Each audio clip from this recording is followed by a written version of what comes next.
ध्यायालिभिर्योक्तिरपेक्षणीया तत्रादिदाक्षादतिवल्लभस्य वन्दे गुरु श्रीचरणारविन्दम् साक्षादहरित्वेन समस्तशास्त्रे उक्तस्ततः भाव्यत एव सद्भिः किन्तु प्रभोर्या प्रिय एव तस्य वन्दे गुरु श्री चरणारविन्दम्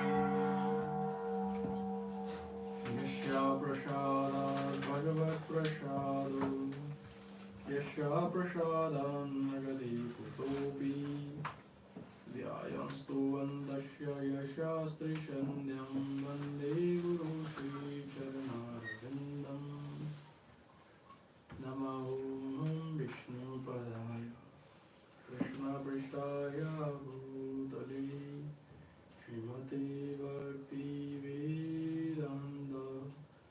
स्वामिन्निति नामिने नमस्ते सरस्वती देवे गौरवाणी प्रचारिणे निर्विशेषशून्यवादी पाश्चात्यादेशतारिणे जय श्री कृष्ण चैतन्य प्रभु नित्यानंद श्री अद्वैत गदाधर शिवासादि गौर भक्तवृंद हरे Krishna Krishna Krishna Hare Hare Hare Ram Ram Ram Hare Hare. We just want to send that once more. This one? The bottom. That's what.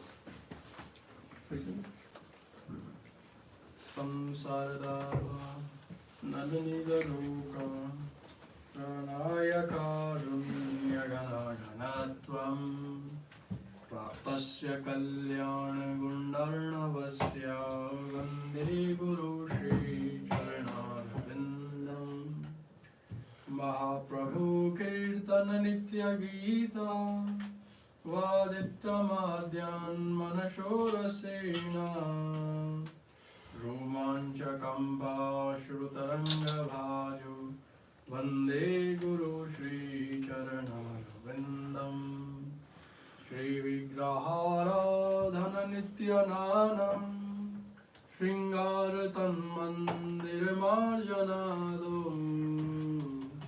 Yuktasya Bhaktam Shaniyunjatopi Vande Guru Shri Charanarvindam Chaturvidha Shri Bhagavat Prasadam Swadhanna Triptan Harivakta Shanghan Kritvaiva Triptim Bhajata Shadeva Vande Guru Shri Charanarvindam Shri Radhika Madhavayorapa Madhurya Leela Gunarupa Namnam Pratikshana Swadanalulupasya Vande Guru Shri Charanarvindam Nikunjayuno Ratikeli Siddhe Yayali Bhiyo Tirapekshaniyam Tattradidakshadati Vallabhasya Vande Guru Shri Charanarvindam Sakshadharitvena Samasta Shastre Uktastatha Bhavyata Eva Sadhi Kintu Prabhurya Priya Eva Tasya Vande Guru Shri Charanarvindam Yasya Prasadat Bhagavat Prasado Yasya Prasadan Nagadi Kutopi Dhyayastu Vastasya Yashastri Sandhyam Vande Guru Charanarvindam Namam Vishnu Paraya Krishna Prishaya Bhutale Srimate Bhakti Vedanta Swaminiti Namine Namaste Saraswati Deve गौरवाणी प्रचारिणे निर्विशेष शून्यवादी पाश्चात्यारिणे जय श्री कृष्ण चैतन्य प्रभु नित्यानंदा श्री अद्वैत गदाधर शिवासादि गौर भक्तवृंदा हरे कृष्णा कृष्णा कृष्णा हरे हरे हरे राम राम राम हरे हरे नमस्ते नरसिंहाय प्रह्लादलादलायिने हिरण्यकाशिपूर्वक्षः शीलटाङ्कानखालाय हितो नृसिंहा परतो नृसिंहं यतो यामि ततो नृसिंहा बहिर्नृसिंहो हृदये नृसिंहो नरसिंहमादिं शरणं प्रपद्ये कवकारकमलवरे नखमद्भुतशृङ्गं दलिता हिरण्यकशिपुतनुभृङ्गा केशवधृता नरहरिरूपा जय जगदीश हरे जय जगदीश हरे जय जगदीश हरे जय नरसिंहदेव जय नरसिंहदेव जय नरसिंहदेव जय नरसिंहदेव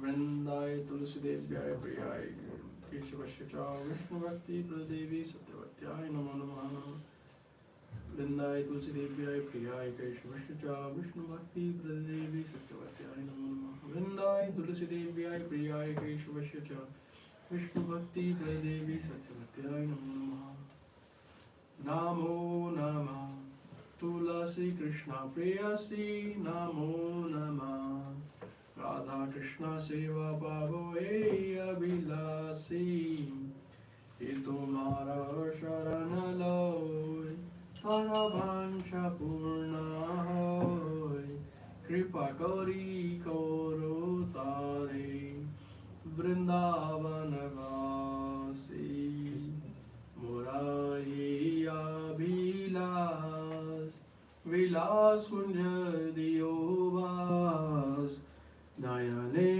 हरिवो सदा युगलरूपराशि निवेदनाधार सखीरनुगतकर सेवा अधिकार दीज करो निज राशि दीन कृष्ण दासे कोई ये न मोरा होय श्री राधा गोविंदा प्रेम सदा ही न भाषी श्री राधा गोविंदा प्रेम सदा ही न भाषी यानि कानि च पापानि ब्रह्महत्यादिकानि च तानि तानि प्रणश्यन्ति प्रदक्षिणपदि पदे यानि कानि च पापानि ब्रह्महत्यादिकानि च तानि तानि प्रणश्यन्ति प्रदक्षिणपदे पदे यानि कानि च पापानि ब्रह्महत्यादिकानि च तानि तानि प्रणश्यन्ति प्रदक्षिणपदे पदे हरे Krishna Krishna Krishna Hare Hare Hare Ram Ram Ram Hare Hare Hare Krishna Krishna Krishna Hare Hare Hare Ram Ram Ram Hare Hare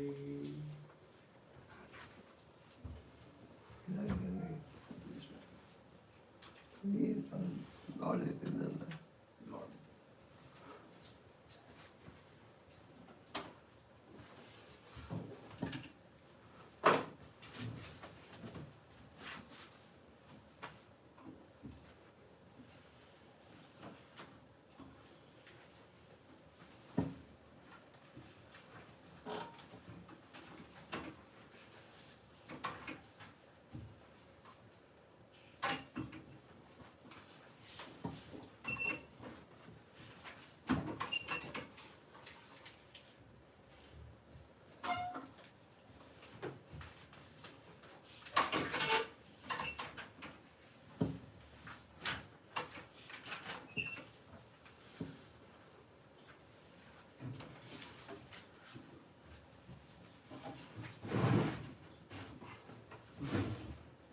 reading from the book, the Sri Panchatattva, the Five Features of God, Chapter 3, entitled Sri Nityananda Prabhu.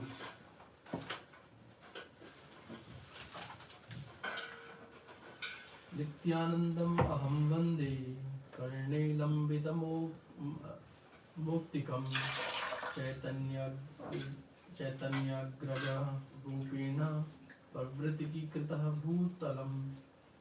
Salutations to Sri Nityananda Prabhu, who has a single pearl suspended from one of his ears, who is the elder brother of Sri Chaitanya Mahaprabhu, and who is the purifier of the earth.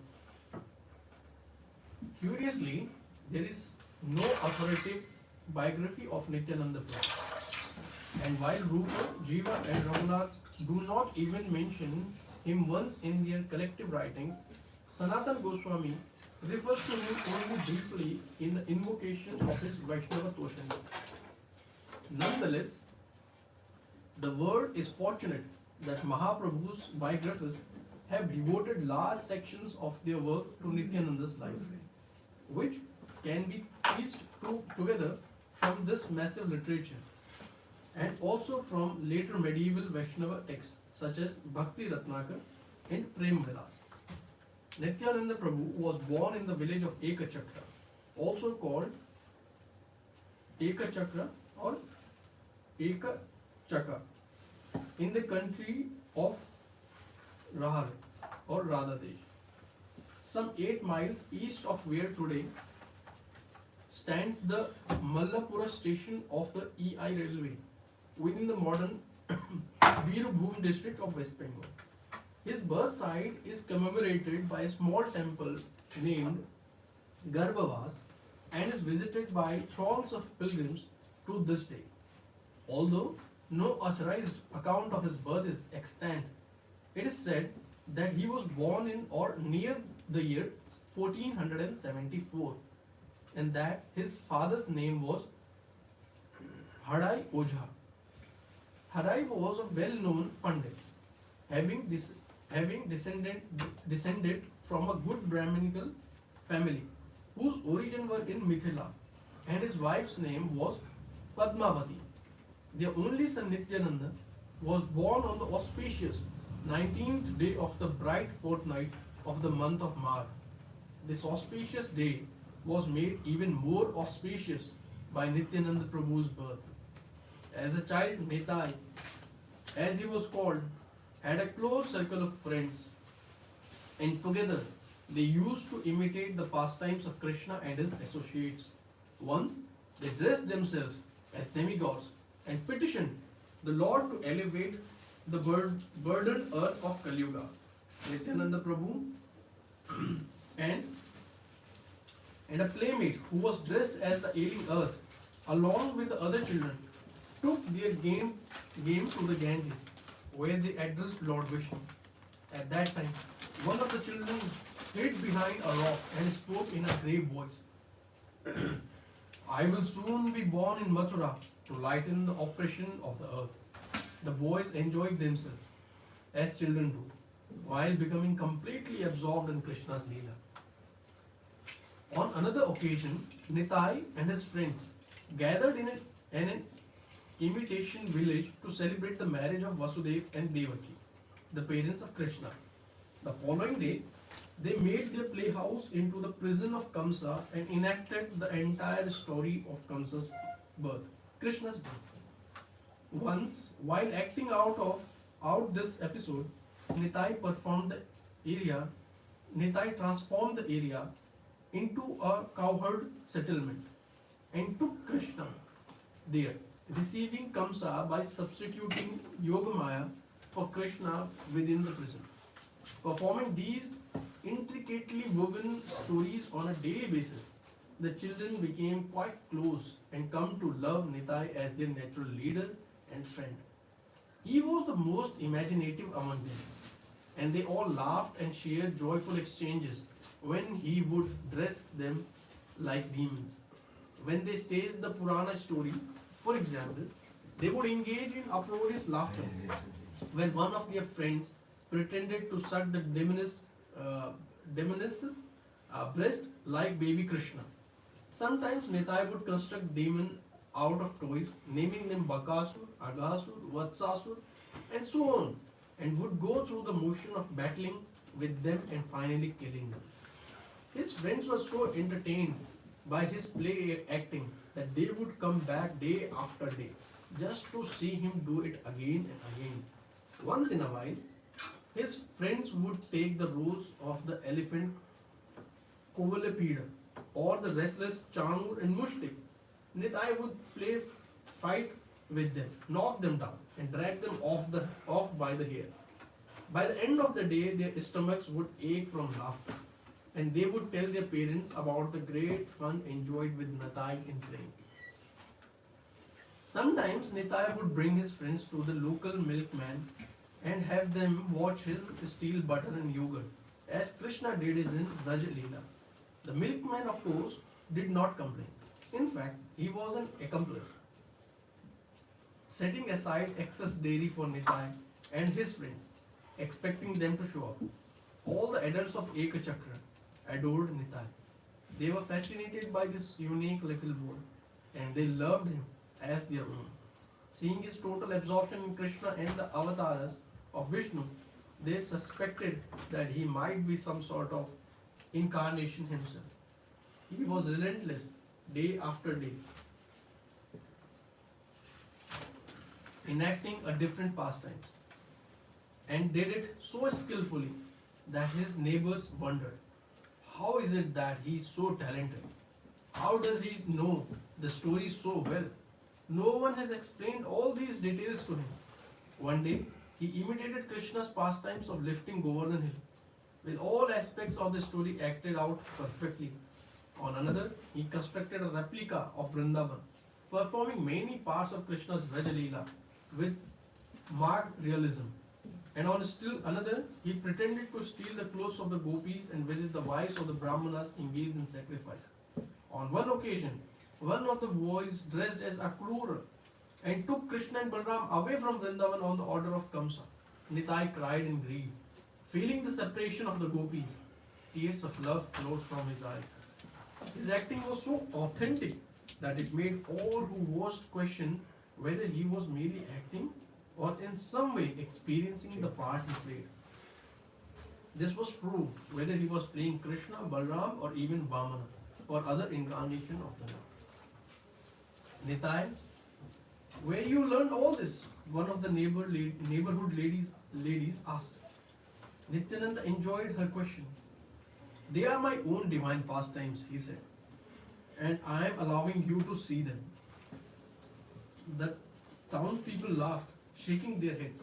They did not know what to make of him. Among his most convincing roles was that of Lakshman, the brother of Ram, which in point of fact intimated his divine identity as Balram. The boys and adults who watched him perform were covered by the Yogamaya potency and would only relish their friendship with him as little Nitai of Ekachakra.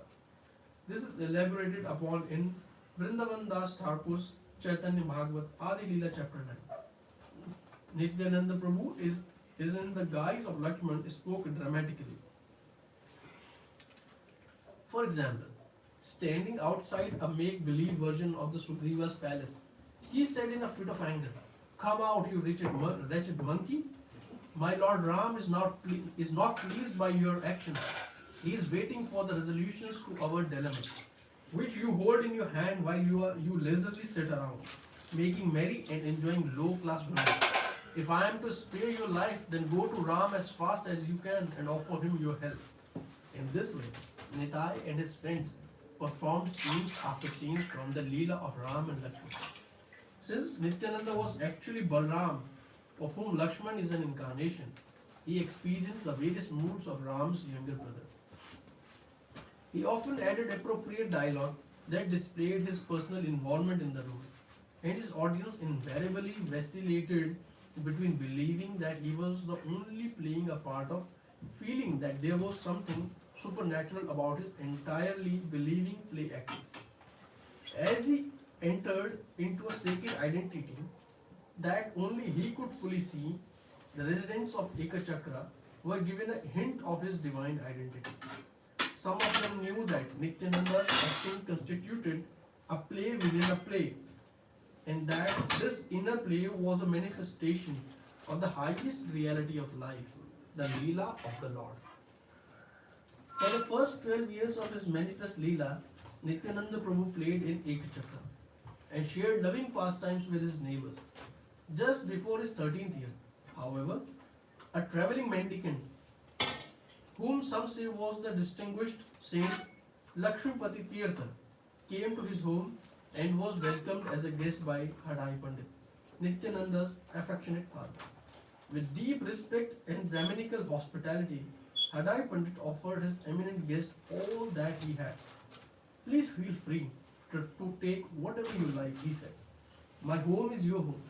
The visiting ascetic explained that his was a simple life and that his needs were minimal. However, he said, he needed a traveling companion and young Nitai would be an appropriate person for such a service. Reluctantly, Hadai Pandit agreed to let his son go. After all, he had promised to give the sannyasi whatever he needed, and to deny him his desire would be abrogate a fundamental scriptural will be to abrogate a fundamental scriptural injunction. Nityananda Prabhu had been wanting to go to Navadvip for some time, but it was about 100 miles north of Ekachakra, and he was just a young boy. He knew that Mahaprabhu had already appeared in the world and was involved in childhood pastimes in which he was concealing his mission and his divine identity. I will enjoy going to the holy places of pilgrimage with this wonderful sannyasi, Nityananda Prabhu thought. And after some time, when Mahaprabhu is ready, I will go to Navadvip. In this way, Nityananda happily departed Ekachakra with the travelling ascetic. But his happiness was not shared by his parents. It was like a nightmare for them. How had they agreed to let the sannyasi take their beloved son Nitai? What had come over them? They felt that they must have been covered by a blanket of illusion to let their young Nitai go. He would be living a hard life, they thought, always on the road. And because of this, they would miss his sweet association. The aging Hadai Pandit could not tolerate Nitai's absence, and after some time he passed away, bitten by the snake bite of separation. Nitai travelled from holy places to holy places for the next 20 years until he was 32, receiving instructions and friendship from his elderly sannyasi companion. Among other pilgrimage sites, he went to Vaidyanath, Gaya, Kashi, Prayagraj, Hastinapur, Dwarka, Siddhapur, Shivakanchi, Vishnukanchi, Kurukshetra, Pravas, Naimisharanya, Ayodhya, Haridwar, Godavari, Mathura, and Vrindavan. He journeyed the length and breadth of India and sanctified the subcontinent by his presence, making holy places even holier. His pastime of travelling is reminiscent of Balram, who travelled extensively, visiting all major places of pilgrimage as the battle of Kurukshetra waged on.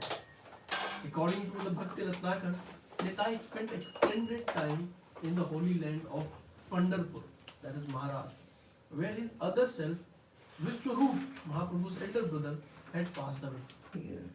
At this time, he absorbed Vishwarupa's Shakti into his own being.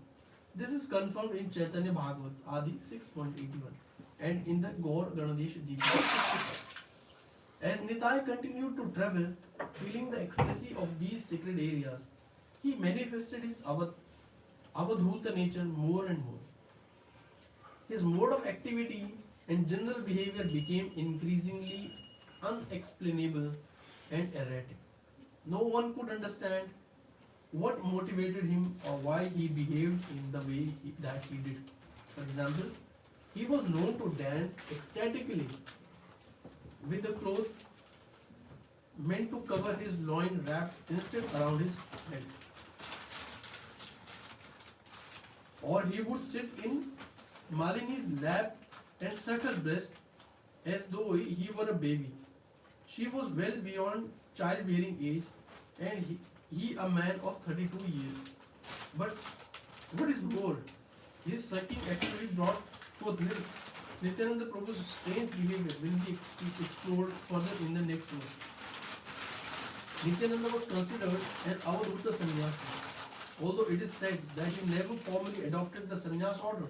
Avadhuta, the pure ones, are usually associated with the Saivite tradition, but there is a little known branch of Vaishnava sannyasis known as Turiyatik Avadhut.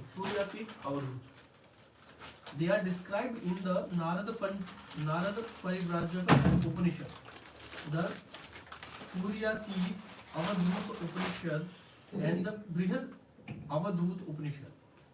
Divinely eccentric, these Avadhuta sannyasis were known to go about naked. The Chaitanya Bhagavat and Bhakti Ratnakar both include passage depicting Nityananda in public without clothes, are at peace with the world, are indifferent to pain and sorrow, and have a pronounced disregard for rules, regulations, and caste observance. Several, if not all, of these characteristics could be detected in Nityananda. His behavior was so erratic that some people would up and run merely at the sound of his name.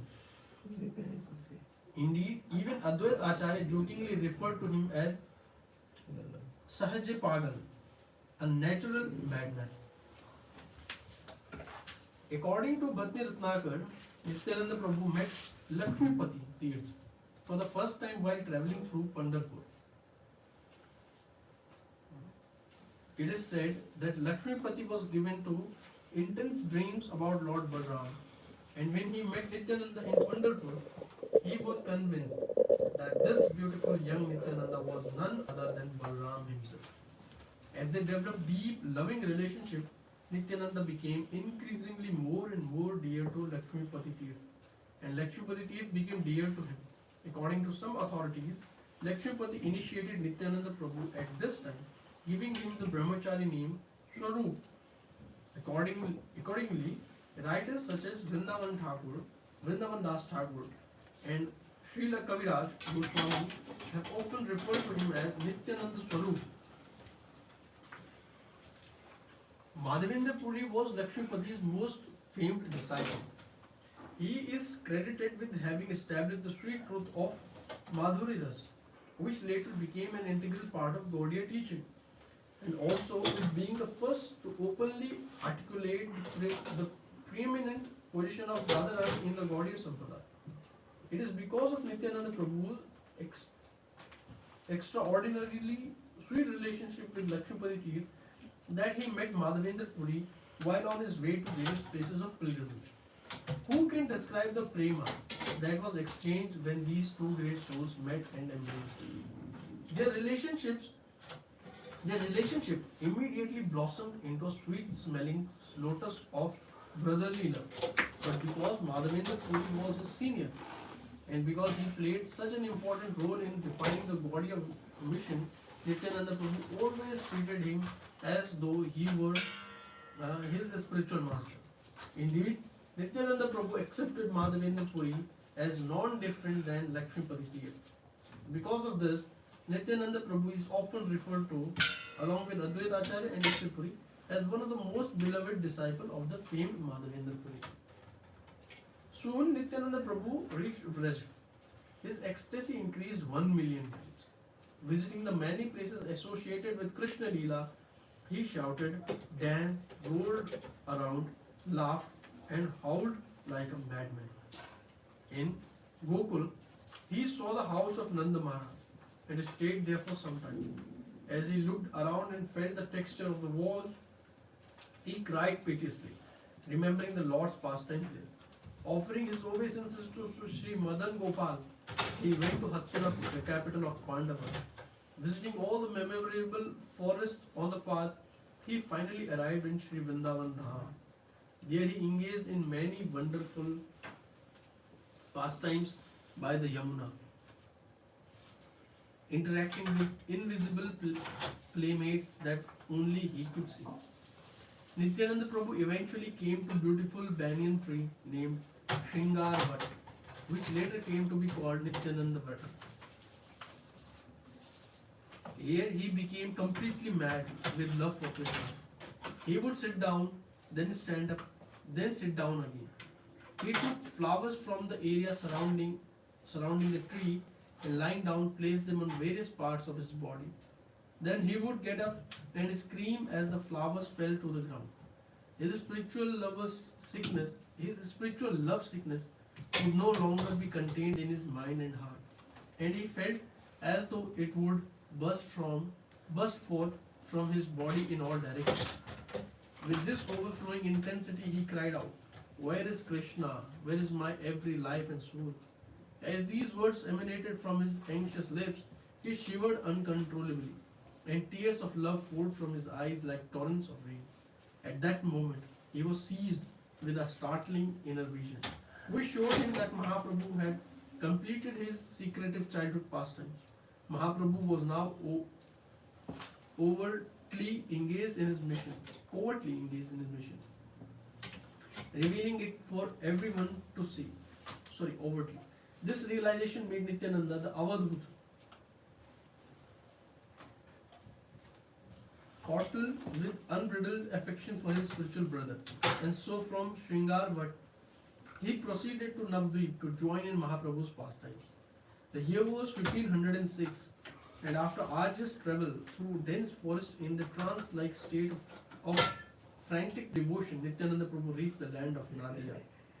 Relishing the spiritual environment, he went directly to the house of Nandanacharya, a great devotee who lived at the southern boundary of Andhradweep, where the Ganges and Jalangi meet.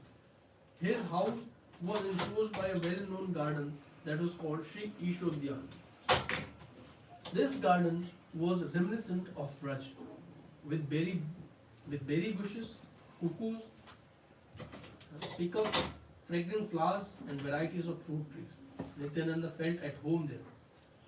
He thought, Mahaprabhu is actually my younger brother and is anxious to see me. Let me play a game with him and see if he will find me here.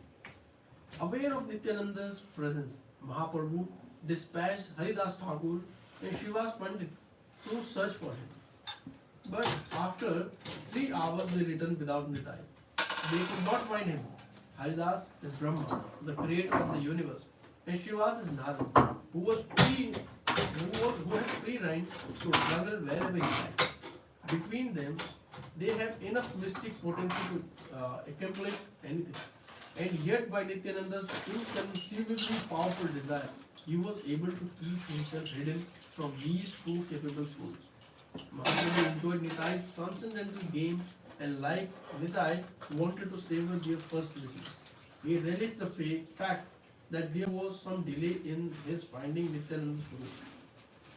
But after some time, he felt that he could not wait any longer. And so he rounded up all the devotees and went directly to Nandanacharya's house. When the two lords finally saw each other for the first time, they were immediately overtaken by great ecstasy. Nitai was roughly 32 years old and Mahaprabhu was 20. They each felt that their lives were now perfectly complete, and embracing, they cried rivers of ecstasy. After glorifying each other for a few moments, Nitai fell to the ground in an unconscious state. Quickly, revived by Mahaprabhu's soothing touch, they continued to glorify each other in poetic and appealing ways. All the assembled devotees were struck.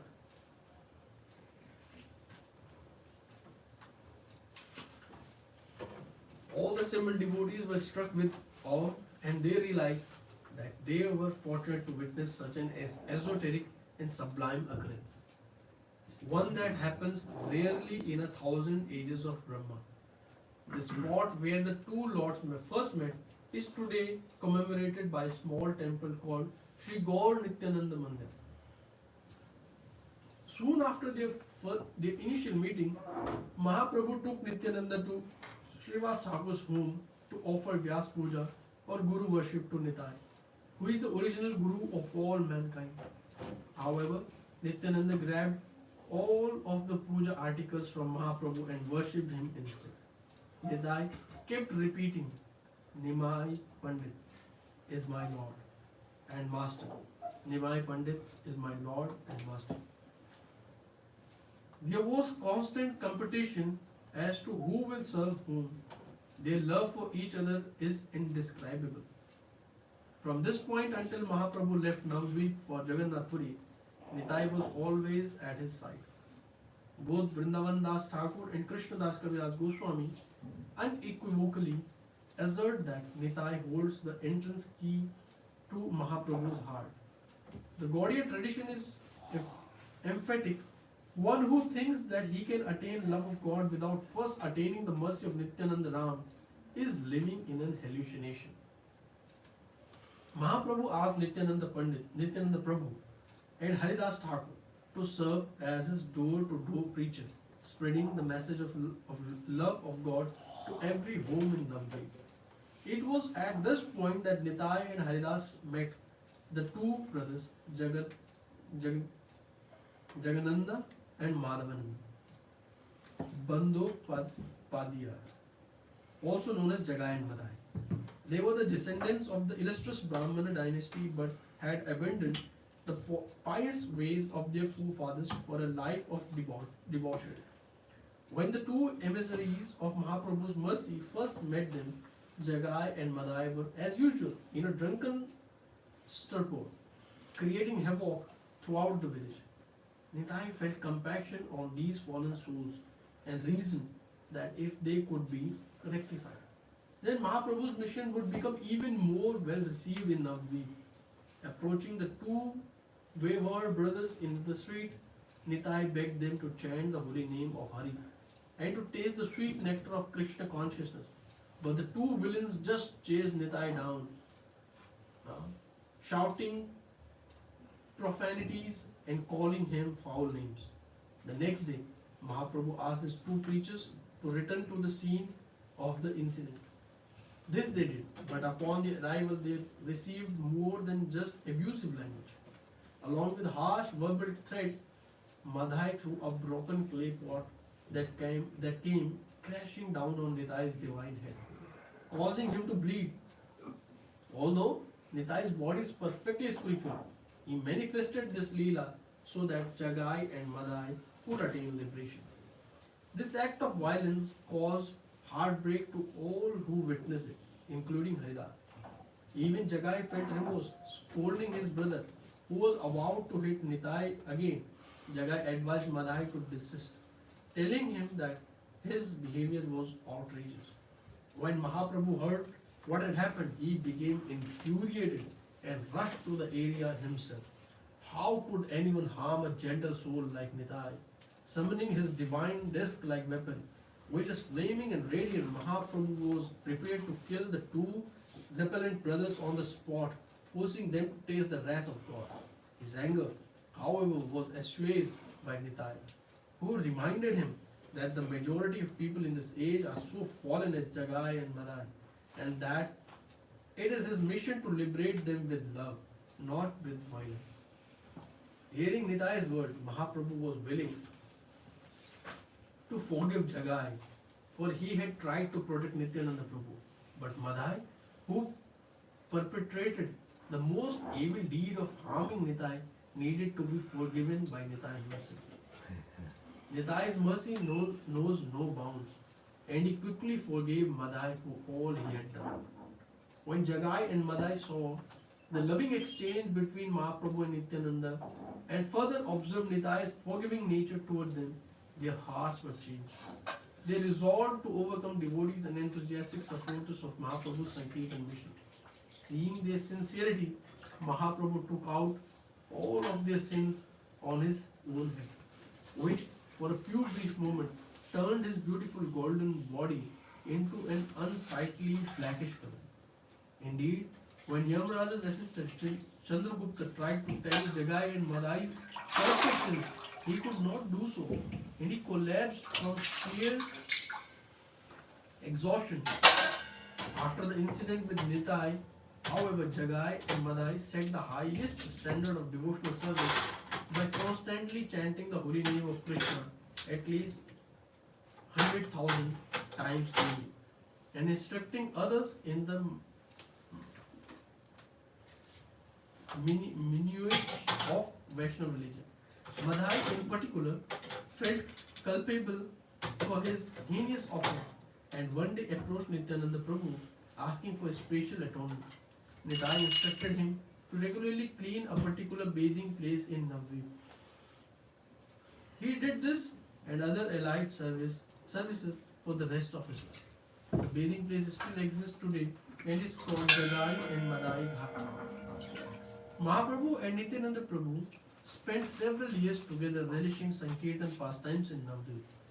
As fate would have it, however, Mahaprabhu soon decided to take sannyas, the renounced order of life, and to spread his Sankirtan mission throughout all India. Nityananda Prabhu was one of the few confidential associates who knew that this event was about to transpire. And he accompanied Mahaprabhu to Katwa, where the sannyas initiation was to take place. Soon after Mahaprabhu's renunciation ceremony, the two divine brothers went to Puri together. On the way, an interesting pastime occurred. Just 6 miles north of Puri, in the village of Kamalapura, Mahaprabhu bathed in the Bhargi river and left his sannyas staff in Nityananda Prabhu's hand while in the water. After bathing, Mahaprabhu went to the adjacent Shiva temple known as Kapoteshwara. At that time, Nityananda Avadhut broke the sacred rod into 3 pieces and threw them into the river. In this case, there are several reasons for his unexplainable Avadhuta behavior. First, Mahaprabhu was a new sannyasi and according to tradition, was supposed to carry the staff until he was in the later stage of sannyas. Nityananda reasoned, however, that since Mahaprabhu was the supreme personality of Godhead, he was already superior to even the most senior sannyasis, and so he need not carry the sannyasi rod. Second, for a series of rather complex reasons, Mahaprabhu had taken sannyas from a monk in the impersonalistic school of sannyasis. This particular class of ascetics carry a single staff to affirm their belief that they are one with God. Mahaprabhu, however, was in reality a Vaishnava sannyasi and they carry a triple rod staff, indicating that they have surrendered body, mind and world to the service of the Lord. For this reason too, Nityananda Prabhu broke the Lord's staff into 3 pieces. Third, finally it is said that Mahaprabhu wanted to arrive in Puri alone, to relish his meeting with Lord Jagannath in perfect solitude and to meditate on him without any interruption. Having Nitai break Mahaprabhu's sannyas rod allowed him to feign anger and run ahead of his travelling companions.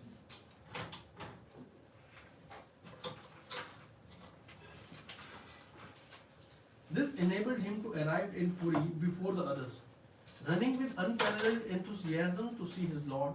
With tears in his eyes, he went directly to Jagannath temple and was able to feel the ecstasy of the Lord's association before his retinue arrived. This was made possible by the breaking of the sannyasi's rod. The river into which Nitai broke through the broken piece is now called Dandabhanga Nadi, the river of the broken staff. Soon after this Dandabhanga Nadi Leela, Mahaprabhu and Nityananda arrived in Puri and enjoyed being in the holy dham together. You told me 6:45-7, right? Apparently Ajay Gauranga told you आपने 7:30 बोला क्या driver को सुकर्मा को वो बोल रहे हैं आपने उनको 7:30 बोला क्या I was supposed to go at 6:45-7. I told Nitya Krishna also. वो तो हो गया. He told Sukarma 7:30, so I'm clarifying whether it is 7 or 7:30 because we won't be able to come back on time if it is 7:30. No, they were coming back from that. Yeah. English दाने clear कर दीजिए। Thank you. Soon after this Dandabhanga Nadi Leela, Mahaprabhu and Nityanand arrived in Puri and enjoyed being in the holy dham together. But this loving union was not at last, and Mahaprabhu quickly left Nityananda there, proceeding on a tour to South India that was to last for 2 years. The separation felt by these two spiritual brothers cannot be described. When Mahaprabhu returned, he was pleased to see that Nitai had developed the movement in Puri with the help of some important local devotees, Sarvabhaum Bhattacharya, Mukunda, Jagadananda Pandit, and others. However, the movement in Navadvip had been sorely neglected, and so Mahaprabhu made plans to send Nityananda, his most reliable Sankirtan commander, back to Bengal to develop the mission there. Mahaprabhu asked Gadadhar Das, Raghunath Vaidya, Krishnadas Pandit, Ramdas, Parameshwari Das, Purandar Pandit, Govind Ghosh, Vasu Ghosh, and others to assist Nitai in his mission. And in November 1511, he sent them all to the land of Bengal. Kaviraj Goswami refers to this important move to Bengal. Nityanande Agya Dila Yaha Gaura Desh Anargala Prema Bhakti Karihe Prakash. Sri Chaitanya Mahaprabhu ordered Nityananda Prabhu, go to Bengal and without restriction manifest devotional service to the Lord in love of God. At this time, Mahaprabhu took Nitai aside and gave him private instructions. Some say that he requested Nitai to marry, but this is not substantiated by any of the authoritative texts. Be that as it may, Nitai took the order to preach in Bengal seriously. Nityananda Gosai Gauda Yave Aila Prema Pracharite Tabe Brahmite Lagiva. When Nityananda Goswami returned to Bengal to preach the message of bhakti, devotion to Krishna, he successfully toured all over the country. He came to know Bengal as thoroughly as a king knows his domain. At this time, he established pilgrimage in Bengal, especially in Navadvip. And many say that this is when he met Jiva Goswami, engaging in the famous parikrama described by Bhakti Vinod Thakur in Sri Navadvip Dham Mahatmya and also in Sri Navadvip Bhava Taranga. However, it is more likely that the pilgrimage with Jiva Goswami would have taken place at a later date. When Nitai first returned to Bengal, he began his mission in Panihati, a village 4 miles north of Calcutta. For almost 5 months, he preached and gathered followers in this area, until thousands chanted and danced in ecstasy under his able supervision. It was at this time that Raghunath Das Goswami, then a young boy, approached Nityananda Prabhu as a surrendered servant. Since Das Goswami, as Raghunath Das came to be called, was born into a wealthy family, Nitai asked him to hold a huge festival in which all the devotees could have as much yogurt and chipped rice as they desired. The festival at Panihati was a grand success, drawing pilgrims from miles around to participate in various ways. This naturally enhanced the Sankirtan movement and pleased Nityananda very much. In Panihati, Nityananda Ram used the house of Raghav Pandit as a central headquarters, and from there he sermonized to thousands of people from both sides of the Bhagirathi river, winning converts from all quarters. From there he moved on to Varahanagara, where he stayed in the house of Gadadhar Das. He transformed this small dwelling into another huge center for the movement. It is said that he moved the people of this area so thoroughly that even the young children were allowed to come from neighborhood villages, even on school days, just to join the kirtan. After a fruitful period in these places, founding self-sufficient ongoing preaching centers. Nityananda Prabhu arrived in Khardah, where for some time he settled at Purandar Pandit's home, making this place as a special center. He would return here later with Janava Devi, his wife. But for now, he moved on to continue proselytizing on Mahaprabhu's behalf. His next stop was Saptagram, one of the wealthiest towns in Bengal. Many of this town's inhabitants, then as now, were of Suvarna Vanika caste, who deal in gold and are considered outcast. Although they were untouchable by the Hindu standards, Nityananda viewed all souls equally and lovingly and spread Mahaprabhu's teaching to everyone he met. The people of Saptagram in turn came to love Nityananda Prabhu, appreciating his genuine spiritual vision, for he allowed them to play a role in the Sankirtan movement. Some of them said that Nityananda Ram was like a Satyuga flower, which was able to spread its enchanting fragrance for miles around, for years on end. By mercifully sharing Krishna consciousness with all people indiscriminately, Nityananda likewise was able to spread the movement of Chaitanya Mahaprabhu to even newly blossoming devotees. After staying in Saptagram for some time, Nityananda Prabhu travelled on, visiting Shantipur and Navadvip, where he literally went door to door and begged people to surrender to Mahaprabhu's Sankirtan mission. He carried this request to Tanjore, Baragachi, Dogachia, Fulia, and all villages on both sides of Ganges. At Kardaha, he is said to have converted no less than 1200 male and 1300 female Buddhists, and he converted another large group of Buddhists at Ramakeli.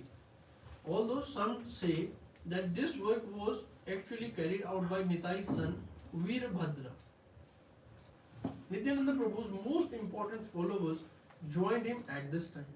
The poet Jnanadas, the three brothers who gained renown as songwriters and kirtana singers, Madhava, Govinda and Vasubhu, and the 12 Gopals or the devotees who embodied Nitai's friendly mode of devotion. Actually, Nitai started to organize this group of coward friends while at the Chida Mahotsav festival in Panihati, making the 12 Gopals, in a sense, the earliest Gaudiya Vaishnava organization in Bengal. Nitai, in the mood of Balram, emphasized Sakya Bhava, even as Mahaprabhu, in the mood of Sridhara, chose to focus on Madhurya Bhava. This was Gaur Nitai's general method of revealing the various bhavas for the word in general. Although it is said that Nitai, in the mood of Ananga Manjari, did in fact give Madhurya Bhava to those who were ready for it. Nityananda Prabhu popularized Sakya Bhava through his 12 Gopals, who were forward associates of Krishna and Balaram some 5,000 years ago in the time of Krishna's manifest pastimes. These Gopals were reborn 500 years ago in the time of Nityananda Prabhu in order to assist in his pastimes. Vaishnava rites such as Kavi Karnapur have revealed the identity of each of these distinguished personalities in terms of those in both the 5,000-year-old Leela and the one from 500 years ago.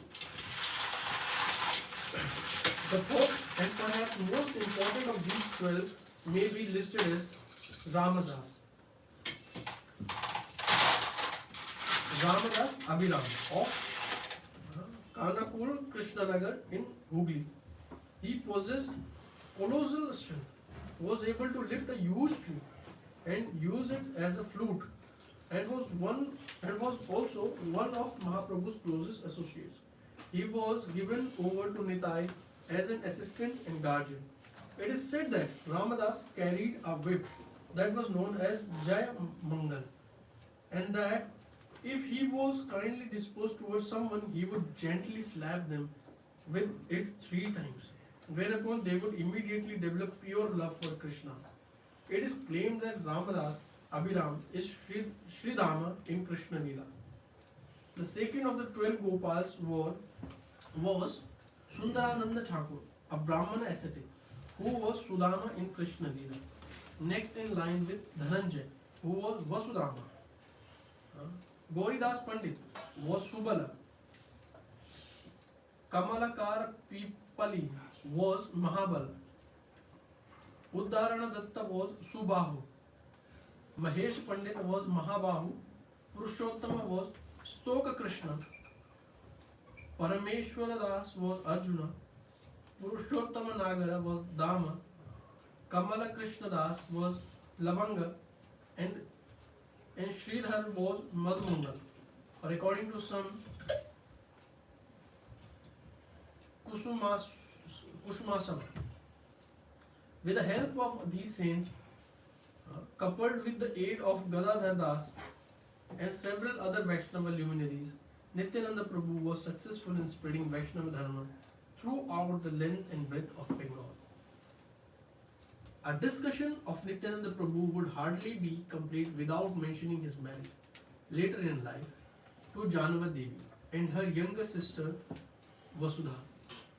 When Nitai returned to Bengal at Mahaprabhu's request, he decided to abandon his Avadhuta status and take to the Grihastha ashram. A statesman named Suryadas Sharakhel, the brother of Gopal Gauridas Pandit, had two daughters who were great devotees. Their names were Janava and Vasudha. As qualified girls who felt great affection for Nityananda Prabhu, they were chosen to marry him, and he in turn loved them dearly. Of course, they were not ordinary devotees. According to Kavi Karnapur, the two girls were incarnation of Revati and Varuni Devi respectively, who were the wives of Lord Balaram, although both were possible incarnation of Ananga Manjari as well. After some time, Vasudha gave birth to two children, a boy named Veerabhadra or Veerchandra and a girl named Ganga Devi. Kavi Karnapur says that Veerabhadra was an incarnation of Kshirodakshai Vishnu and that Ganga Devi was the personified Ganga herself. Veerabhadra especially became a great leader in Vaishnava community and continued to spread the Gaudiya teaching in the mood of his distinguished father.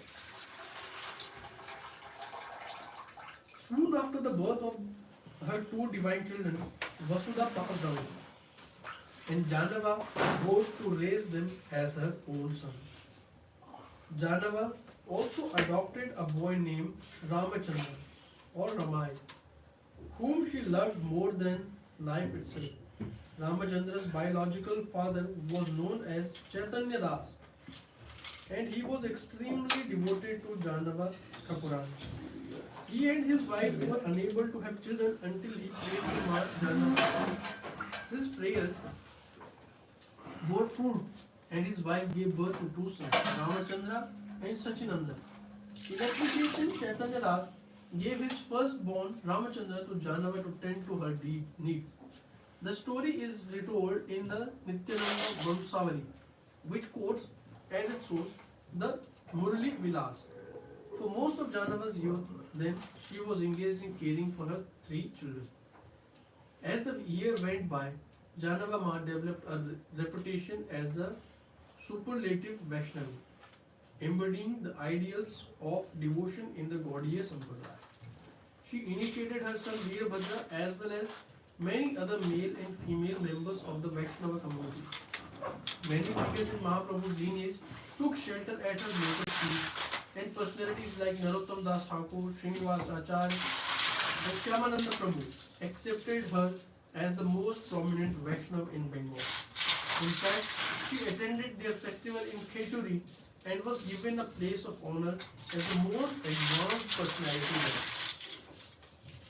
there. On the first day of the Khechuri festival, the devotees requested Janava Ma to take charge of all the festivities.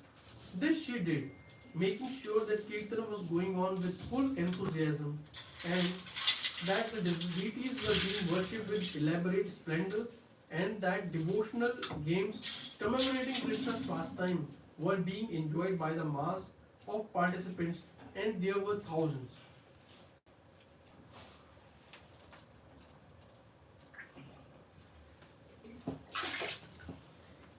On the second day, with the help of the Vaishnavas, she personally cooked for the thousands of devotees and attendants, trying to serve as many as she could with her own two hands. In this way, she endeared herself to the Vaishnavas, who were sad to see her leave the festival for her pilgrimage to Vrindavan. Although Janava Ma journeyed to Braj after the Kechuri festival, and this is doubtless the most famous of her extended trips, she did go to Braj one or two times before. Her first trip was ostensibly as a student, and she spent many hours hearing the newly written works of Goswami. It is said that Rupa Goswami himself explained the literature to her at this time. Gradually, she developed a methodical plan to create solidarity between the Vaishnavas of Bengal and those of Braj. And she accomplished this quite effectively during her few visits to the land of Krishna's pastime. When she went there, just prior to the Kechuri festival, she conferred with Jiva Goswami, and their combined plan manifested as the Sankirtan party that brought Narottam Srinivas Shyamananda to Bengal with the books of the Vrindavan Goswami. Janava Ma converted Muslims to Mahaprabhu's Vaishnavism and endeared herself to the gaudiya devotees throughout India. The six Goswamis treated her with the utmost respect, and Das Goswami in particular was grateful for her association.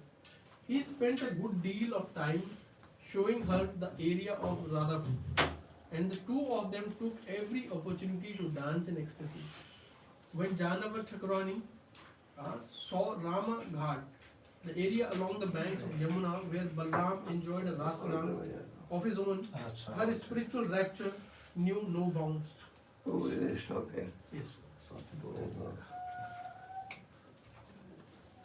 Medicine ले लीजिए पास पहले alter मिलाएंगे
करके उसकी भजन की पद्धति देख करके, लेकिन यदि उनकी बातों में आ गया तो मानव जन्म का जो चरम फल है उससे वंचित रह जाएगा।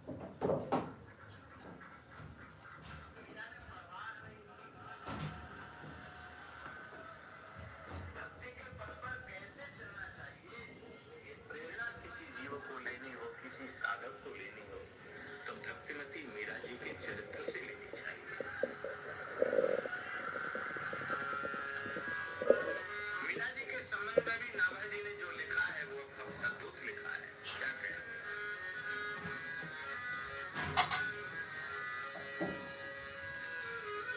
लोक लाज कुल श्रृंखला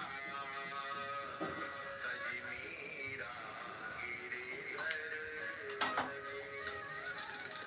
लोक लाज कुल श्रृंखला तज मीरा गिरिधर सदस भूमिका प्रेम प्रगट कल गई देखा भूमिका प्रेम प्रगट कल फिर अंकुश अति निडर रसिक जस रसना गायो फिर अंकुश अति निडर रसिक जस रसना गायो दुष्ट निर्दोष विचारी मृत्यु को त्यम कियो दुष्ट निर्दोष विचारी मृत्यु को त्यम कियो मार न पाको भयो करल अमृत ज्यों पियो मार न पाको भयो करल अमृत ज्यों पियो भक्ति निशान बजाए के काहू पे नाहिन लजी भक्ति निशान बजाए के काहू पे लोक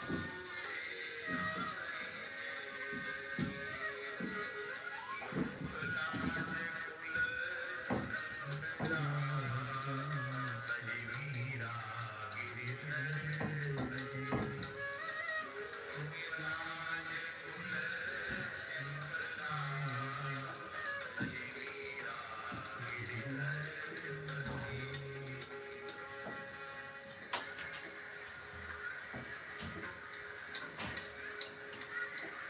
लोक की लज्जा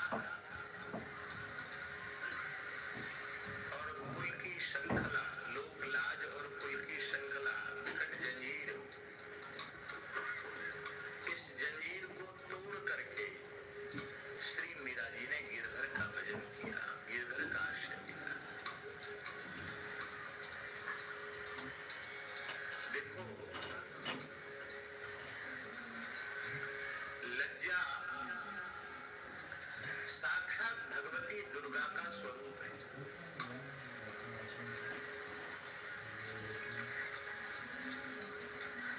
आप सब जानते हैं, या देवी सर्वभूतेषु लज्जा रूपेण संस्थिता नमस्तस्यै नमस्तस्यै नमस्तस्यै नमो और कुलीन व्यक्ति की पहचान ही है लज्जा। श्रीमद् भागवत के चौथे स्कंद में जहाँ धर्म के वंश का वर्णन है, धर्म की 13 पत्नियां हैं, 13 शक्तियां हैं, उनमें धर्म की एक शक्ति है ह्री। ह्री माने लज्जा। धर्मनिष्ठ पुरुष लज्जावान होता है, लज्जाशील होता है, इसमें लज्जा होती है।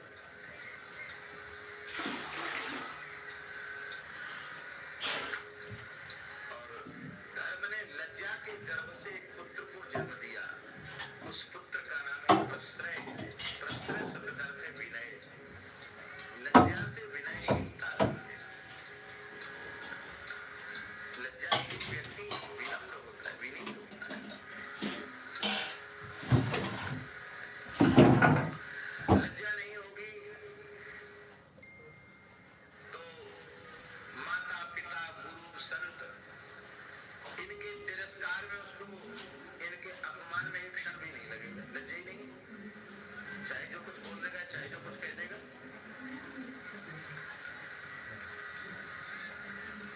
विनम्रता तो कोसों दूर चली जाएगी। इसलिए लज्जा होना आवश्यक है। लज्जा दोष नहीं है, लज्जा एक महान सद्गुण है। इसलिए भगवती की स्तुति करते हुए कहा जाता है, या श्री स्वयं सुकृतिनाम भवनेषु लक्ष्मी पापात्मनां कृतधियां हृदयेषु बुद्धिः श्रद्धा सतां कुलजनप्रभवस्य लज्जा तां नतास्म परिपालयते स्वम्।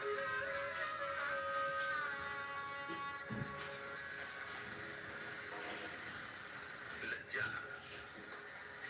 राम जी धर्म विग्रह है, रामो विग्रहवान धर्म। राम जी मूर्तिमान धर्म है, इसलिए राम जी में लज्जा सबसे अधिक है। बहुत लज्जा है राम, बड़े लज्जाशील है राम जी।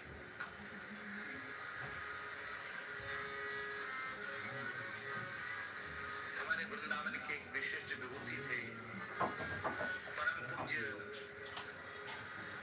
श्री सेवा पूज्य वाले गुरु जी श्री रामानुज प्रपन्नाचार्य जी महाराज। उनके मुखारविंद से एक चरित्र सुना था, राम जी की लज्जा का।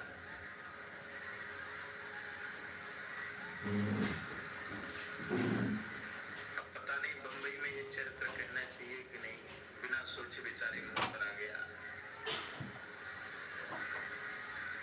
बंबई के लोगों की भूमिका इसको सुनने योग्य है कि नहीं?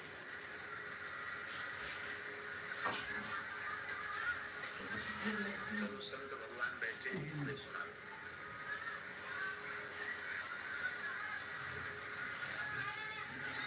श्री राम जी कनक महल में किशोरी जी के सहित विराज रहे हैं, रंग महल में।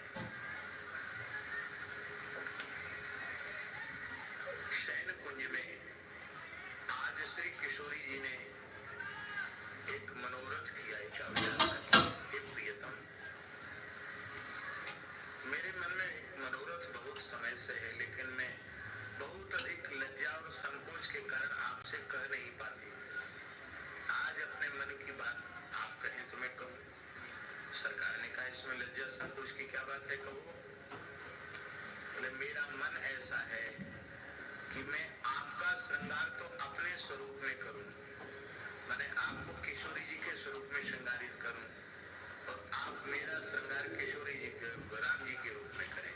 विपरीत श्रृंगार, मैंने मैं आपका श्रृंगार किशोरी जी के रूप में करूं और आप मेरा श्रृंगार राम जी के रूप में करें, सरकार के रूप में करें।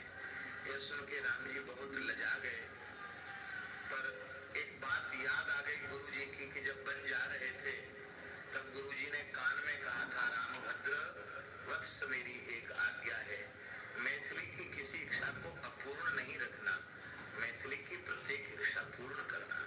गुरु आज्ञा का स्मरण हो आया। अत्यंत संकोच पूर्वक रघुनाथ जी ने कहा, प्रियतमे, मैं अपना श्रृंगार तो तुम्हें धारण करा सकता, लेकिन तुम्हारा श्रृंगार मैं कैसे धारण करूंगा, क्योंकि मैंने सब सीखा है, यही नहीं सीखा है। माताएं कैसे श्रृंगार करती हैं ये मुझे ज्ञान भी नहीं है, और मैं कैसे धारण करूंगा। किशोर जी ने कहा चिंता मत करो, वो तो मैं कर दूंगी ना आपका श्रृंगार, हमको बताए सब। आप हमारा श्रृंगार करेंगे, हम आपका श्रृंगार करेंगे। अब पहले थोड़ा संकोच और बाद में विपरीत श्रृंगार हो गया, और श्रृंगार में समय लगता है, तो श्रृंगार होते होते ब्रह्मवेला आ गई। पर उस रूप सुधा सिंधु के पान में डूबे हुए युगल उन्हें अनुभव कहा था समय का, और संयोग की बात है उसी समय वशिष्ठ भगवान प्रातः संध्योपासन करके और वे मानसी में श्री सीताराम जी की सेवा किया करते थे, क्योंकि प्रत्यक्ष में तो सीताराम जी ही उनके चरण धोते हैं, इसलिए मानसी में सेवा में सबसे पहले ध्यान करना होता है। वशिष्ठ जी ने ध्यान किया तो आज राम जी तो श्याम नहीं, जानकी जी तो जो है वो श्याम दिखाई पड़ रही है और राम जी गौर दिखाई पड़ रहे हैं। और ये रंग कैसे बदल गया दोनों का। किशोरी जी गौर है, राम जी श्याम है, पर उल्टा हो गया। राम जी गौर हो गए, किशोरी जी श्याम हो गई। ऐसा विलक्षण श्रृंगार था कि वशिष्ठ जी ध्यान में देखे वही दर्शन हो। मन में सोचने लगे कि ये भ्रम तो नहीं हो सकता है, क्योंकि ये समाधि जन्य अनुभव है, ध्यान जन्य अनुभव है, इसकी प्रत्यक्षता चलकर देखनी चाहिए। और गुरु वशिष्ठ श्री कनक महल के द्वार पर पहुंच गए और गुरु जी को भला कौन रोक सकता है। सबने चंद्रकला, चारुशीला, सुभगा, हेमा आदि सखियों ने प्रणाम किया और तुरंत खटखटाया, सरकार सरकार, हे प्रियतम, हे प्राण प्यारे, अब ब्रह्म वेला भी हो गई है और श्री गुरुदेव द्वार पर उपस्थित हो गए। अब गुरु जी द्वार पर खड़े हैं। भीतर से धीरे से कहा, उनको आदरपूर्वक बिठाओ, अभी अभी आते अभी आते। अब तो तुरंत अपना श्रृंगार बदला, जल्दी जल्दी जल्दी जल्दी श्रृंगार बदला। राम जी ने राम जी का पहना, किशोरी जी ने किशोरी जी का पहना, पहन करके जैसे ही श्रृंगार बदलने में भी, अपना पहनने में भी थोड़ा सा समय तो लगा। तुरंत जैसे ही द्वार खोल करके प्रणाम किया तो वशिष्ठ जी ने कहा, यहाँ तो बिल्कुल ठीक है, यहाँ तो कोई गड़बड़ी नहीं है, पर ध्यान में ऐसी अनुभूति कैसे हुई। और ध्यान से राम जी की ओर देखा तो सारा श्रृंगार तो बदल गया था, पर रघुनाथ जी की घुंघराली अलकावली को किशोरी जी ने ऐसे काट के जो जूड़ा बांध दिया था और यहाँ थोड़ी मांग भर दी थी, वो चिन्ह जो है वो नहीं बदल पाए। वो भूल गया, कपड़े लत्ते पोशाक तो सब बदल गई, पर उस सिंदूर बिंदु को देख करके वशिष्ठ जी के नेत्र भर आए और उन्होंने जय जयकार किया और कहा, बस बस रामभद्र, आप प्रातःकालीन कृत्य संपादित करें मैथिली के सहित और मैं प्रस्थान करता हूँ। चले गए। बस जो अनुभव करना था वो ठीक ठीक अनुभव है, कह के चले गए। समझ गए, गुरु जी को पता चल गया क्या लीला हुई भीतर, गुरु जी को पता चल गया। अब इतने लजा गए राम जी के, भीतर से द्वार बंद कर लिए, स्नान ध्यान सब भीतर ही कर लिया, खोले ही नहीं द्वार। माताएं परेशान, भरत जी, लक्ष्मण जी, शत्रुघ्न जी परेशान, अयोध्या में हाहाकार मच गया, सरकार द्वार नहीं खोलते, बाहर निकलते नहीं। अब क्या हुआ, अब क्या हुआ। दरबार रघुनाथ जी के बिना सुना है। वशिष्ठ जी आए, अब सायंकाल होने वाला था, हाहाकार अयोध्या में मचा हुआ था। सरकार ने द्वार नहीं खोला, क्यों नहीं खोला, लजा गए ठाकुर जी ज्यादा।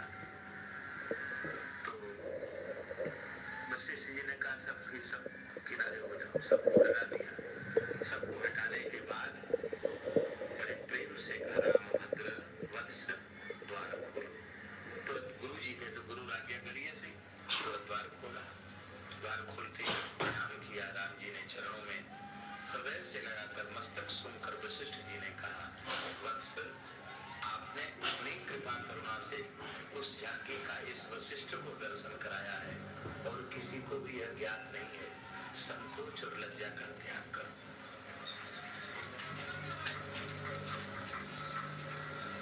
तब सरकार ने लज्जा का त्याग किया। अब कृष्णावतार में लज्जा को जमुना जी में बहा दिया। वहां तो ठाकुर जी यशोदा जी के सामने गोपी बन के आ गए, बुलाना सुनाने के। और बाद में यशोदा जी ने जब ये जाना कि ये कन्हैया है, तो बोली, अरे लाला, तू काय क्यों जनानो बन गए, तू क्यों बने हो जनानो। ठाकुर जी बोले, भैया कुछ मत पूछे, रिटोरे गांव की चंद्रावली सखी हमारे मन को मोह ले गई है, तो वह चंद्रावली को मोहवे के टाइम में गोपी बन के जाए रहो, बाकी छोटी बहन बन के जाए रहो। भैया वो पहचान तो नहीं जाएगी,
चित्तया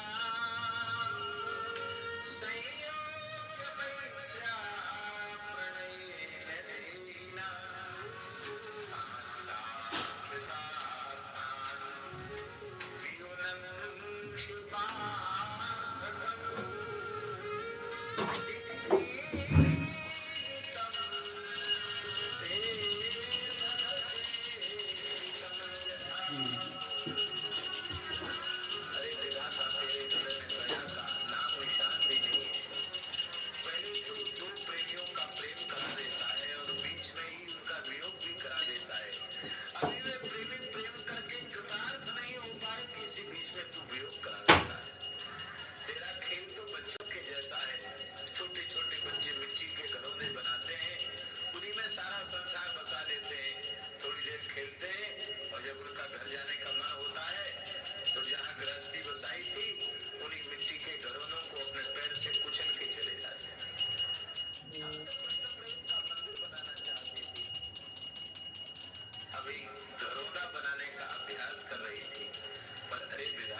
कल हो गया सब कुछ।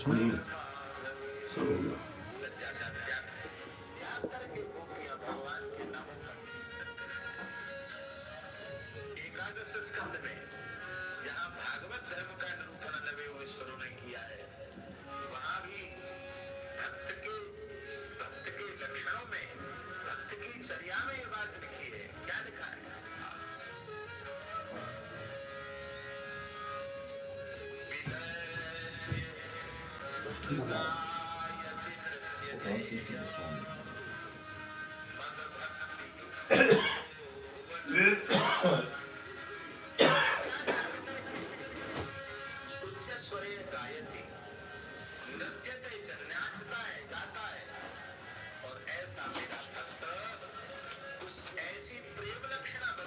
स्वयं को ही पवित्र नहीं करता।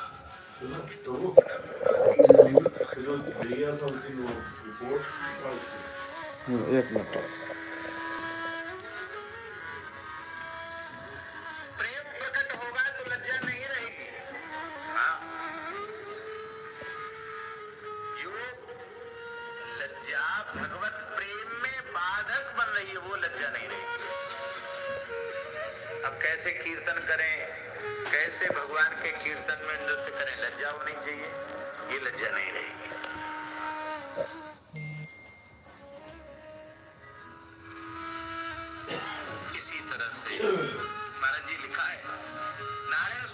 साखी है।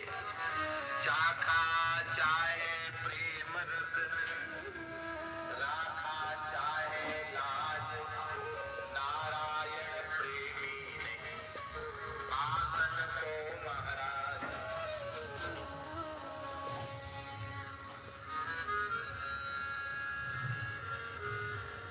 एक शंभु सखी नाम के एक बड़े रसिक महात्मा, उनका भी बड़ा सुंदर भाव है। वे कहते हैं, चंदन पंख गुलाब सुनीर, सरोज की सेज उठाए धरोरी।